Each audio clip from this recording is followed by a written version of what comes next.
2026-এ শুরুতেই সকলের মুখে আরেকটাই প্রশ্ন, সেটা হলো কি লকডাউন হবে কিনা, আবার তাহলে লকডাউন হওয়ার মতো পরিস্থিতি তৈরি হতে পারে কিনা। তো সেরকম নিয়ে কোনো চিন্তা ভাবনার কারণ নেই, শুধু খালি সতর্কতা সাবধান অবলম্বনতা করলেই সুস্থ সবল হবে, আবার কিন্তু 2026টা কেটে যাবে। তো নিপা ভাইরাস এখন কিন্তু খুবই একটা চর্চার বিষয় উঠেছে। নিপা ভাইরাস যে মানুষের সংক্রমিত হলে মানুষের কিন্তু খুবই বিপজ্জনক এবং স্বাস্থ্যকর হানিকর হতে পারে। তো নিপা ভাইরাস কিভাবে সংক্রমিত হয়? নিপা ভাইরাস হচ্ছে একটি বিপজ্জনক ভাইরাস। এটি কিন্তু মারাত্মক ভাইরাসও রূপে ঘটিত হতে পারে। WHO এর মতে, অর্থাৎ ওয়ার্ল্ড হেলথ স্বাস্থ্য সংস্থার মতে, এই 40 থেকে 75% মৃত্যুর হার কিন্তু হতে পারে। প্রতি জানুয়ারি মাসে 2026-এ পশ্চিমবঙ্গের উত্তর 24 পরগনায় 2 জন ব্যক্তি এই নিপা ভাইরাসে আক্রান্ত হয়। স্বাস্থ্য দপ্তর কিন্তু নড়ে চড়ে বসেছে, সকলকে সচেতন করা হচ্ছে যে এই সংক্রমিত হলে এর উপসর্গগুলি কি কি, এর থেকে কিন্তু মানুষ কীভাবে বাঁচবে, সব কিছু কিন্তু আজ বলবো। এটি একটি জেনেটিক ভাইরাস, অর্থাৎ এটি প্রাণী থেকে মানুষের মধ্যে ছড়িয়ে পড়ে।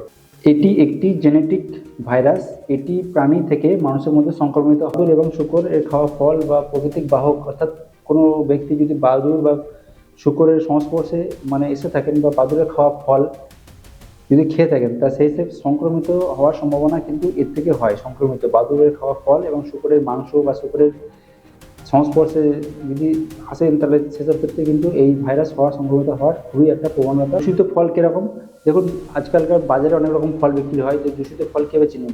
ফল দেখেন, ফলে দেখবেন দুটো দাগ আছে বা ফল দেখবে খাওয়া আছে, কিছুটা ভাঙা আছে।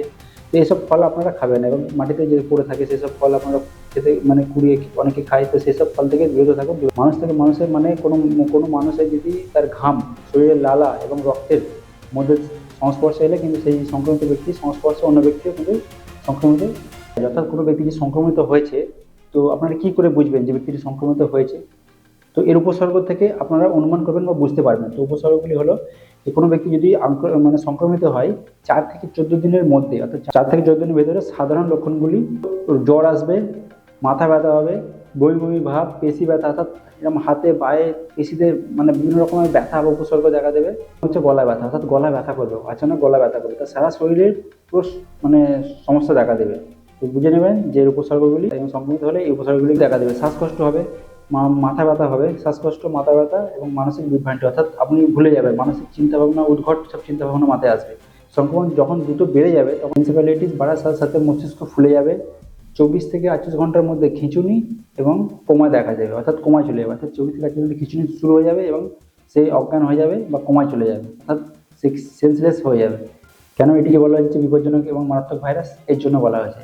যদি গুরুতর কোনো ব্যক্তি যদি সংক্রমিত হয়ে যায়, তো তার 24 থেকে 48 ঘন্টার মধ্যে কিন্তু সেই ব্যক্তি খিঁচুনি শুরু হয়ে যাবে এবং সে কমাতে চলে যাবে। চিকিৎসা ও প্রতিরোধ: নিপা ভাইরাসের জন্য বর্তমানে কোনো রকম কিন্তু কোনো ওষুধ বা টিকা পাওয়া যায় না। উপসর্গগুলির ওপর ভিত্তি করে ডাক্তার যত্ন, যেমন হাইড্রেশন, ভেন্টিলেশন দেয়, হাইড্রেশন এবং ভেন্টিলেশন প্রদান করে। অর্থাৎ এই নিপা ভাইরাসের কিন্তু কোনো রকম এখনও ওষুধ বা চিকিৎসা ভ্যাকসিন এখনও কিন্তু বেরোয়নি। ভাইরাসের বিরুদ্ধে কীভাবে প্রতিরোধ করবেন? তো চলুন, প্রতিরোধ করা খুবই সহজ। কিছু কিছু বেসিক নিয়মগুলি মানলে প্রতিরোধ করা খুবই। কোনো যদি ফল খেতে চান, তো খাওয়ার আগে ভালোবেসে ফলটিকে মাটিতে পড়ে থাকা ফল বা কামড়ে থাকা কিছু ফলের দাগ, সেই ফল কখনোই খাবেন না। পরিষ্কার পরিচ্ছন্নতা, ঘন ঘন সাবান দিয়ে হাত ধোবেন। কোনো ব্যক্তি যদি এরকম উপসর্গ দেখা দেয়, তাহলে তার থেকে একটু দূরত্ব বজায় রাখবেন এবং মুখে সবসময় মাস্ক পরবেন। মুখে মাস্ক পরবেন, দূরত্ব বজায় রাখবেন এবং হাত পা মুখ সবসময় পরিষ্কার রাখবেন বা সাবান দিয়ে হাত ধোবেন। তো এই সবগুলি মানলে সংক্রমিত হওয়ার থেকে আপনি দূরে থাকবেন। আর হ্যাঁ, বিশেষ করে খেজুরের রস, দেখুন রাত্রিরে তো খেজুর গাছে খেজুরের রস পাতা হয়, সেই রস যদি কোনো কাঁচা রস যদি কোনো ব্যক্তি খেয়ে থাকে, তাহলে কিন্তু সেই ব্যক্তি এই সংক্রমিত হওয়ার চান্সটা খুব বেশি থাকে। কারণ রাত্রিবেলা বাদুড়ে কিন্তু খেজুরের রস খেতে আসে।